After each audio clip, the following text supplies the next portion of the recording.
The hardest part of co-parenting isn't raising the child. It is learning how to let go of control, ego, and fear. Hey y'all, it's your girl Kiki, and this episode kicks off a new series on co-parenting. Yep, I know y'all been waiting for that one. This could not just be one episode. This whole journey needs chapters, and I got stories. Because we all know co-parenting, it is layered. Some days it flows, other days it's petty, and most days it's just a whole situation. So I'll be breaking it down in parts because we all know it changes. You change, they change, the child changes. So today we're going to start from the beginning. So picture it. New baby, 2 addresses, and no damn manual. Just me, freshly postpartum, trying to figure it out in my house, and him doing whatever he's doing in his house. I knew how to soothe her, which bottle helped her, at least that's what I thought, right? Which lullaby worked at 2 a.m. I had the rhymes, the routines, and I did not trust that him or anyone else can do it like I did. When she was with him, I felt uneasy, uncomfortable, and bothered. I'd send all kinds of instructions, reminders, a list of things that were in her bag, what to do with the things in her bag. I would overpack with all of the what ifs. I'd make sure that she had snacks. I would talk about and remind about the sleep schedule. And every single time, I still would hold my breath when she was gone. I did not want her spending the night at his place. I'd say, she wasn't ready. She needs consistency. But the truth is, I wasn't ready. I was scared. Scared he wouldn't know what to do. He wouldn't notice the little small things that I would notice. Scared that something would happen when I'm not around. And underneath that fear, I realize now there was a whole lot of pride. The one that whispers in your ear, he can't do it like I can. He's not good enough, right? Because you're the one that carried the baby. So you automatically assume that you're going to be better at it. Now listen, did I actually make mistakes? Absolutely. But in my head, his mistakes were louder. Mine were the ones that it was like, oops, I'm tired mistakes. His were, what were you thinking mistakes? Obviously, there's a little bias there, right? Was it unfair? Maybe. But was it real? Absolutely. And then there was the transitioning from one home to the other, packing bags every few days, worrying if I forgot her favorite toy, her book, food. Did she have enough Pampers? Did I pack everything? And don't get me started on the communication. It was constant. Did she nap today? What is she doing right now? What did she eat? Did you feed her? Did you feed her on time? What time did you feed her? Where are the pajamas I sent? Right? Half the time I felt like I was project management instead of parenting. And people that know me for real in life, they already know how I am at work. I'm definitely the person who is always on it. Definitely the person who is the leader, delegating and making sure things are getting done. So I'm so used to that way of being, and I was managing that with my parenting as if we both weren't new parents. And she was so little, right? Like so little, I just felt like someone else would break her. And I felt like she was too small to have to explain why she had to leave one parent to go to another. She was too little to even express her feelings, like if something happened, right? Like she can't tell me something went wrong. She can't tell me if something was off. So I really did not trust him or anyone around my child. I even started to analyze her mood. Was she being extra clingy today? Does she seem a little extra tired? Does she seem hungry?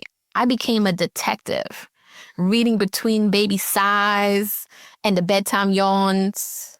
Huh. Now let's fast forward to this toe incident. She came home one evening, and during bath time, doing my routine with her, I noticed her little toenail. It was blue. I froze, y'all. I froze. I called. He finally picks up, and he's like, I explain. I'm like, what happened? And I probably didn't say it in a calm tone at that time. And he's all casual. Oh yeah, a toy fell on her foot. She cried a little, but she was fine. I looked, she was fine. I didn't even know it was blue. You didn't know it was blue. So you didn't think you were supposed to let me know that something fell on our little baby's foot? Excuse me? Everything's fine? Oh, y'all. I was livid. So my tone, the way I'm talking to y'all right now, was not the tone that I had. I can admit that.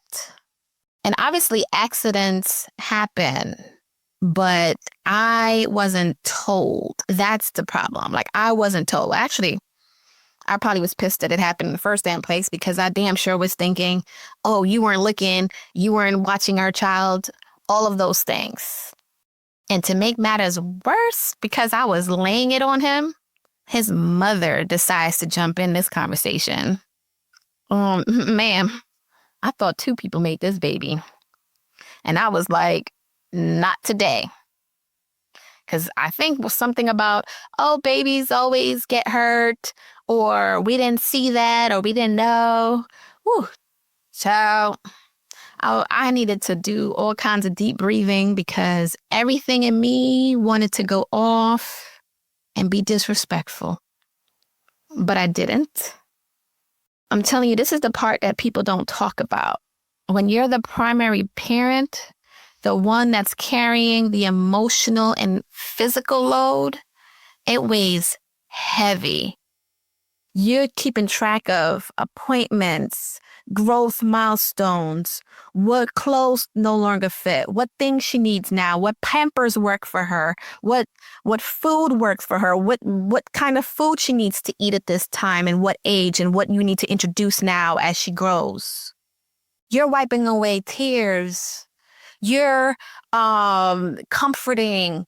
You're dealing with stuffy nose, restocking wipes, coordinating everything. And then sometimes to watch the other parent float in and float out.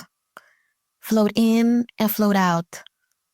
And then you start to wonder, why do I always have to hold it together?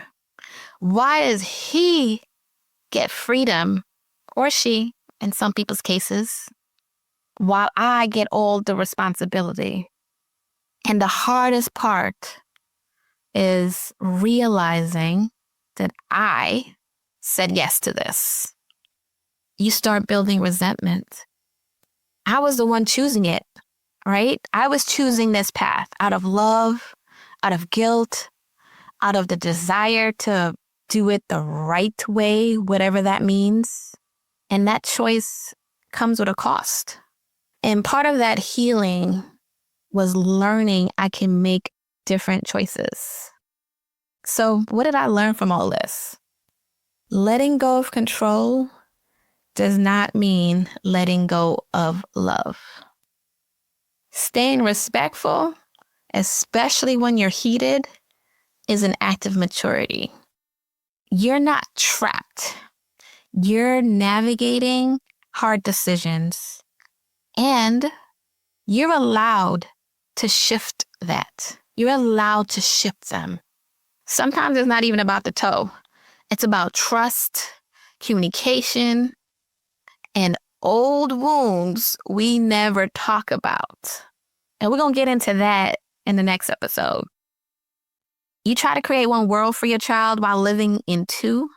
You try to communicate with someone you may not even like right now, because your child deserves peace.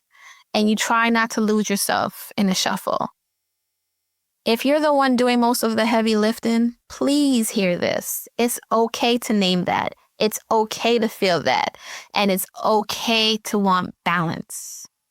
Wanting space for yourself does not mean you're failing as a parent. It means you're human.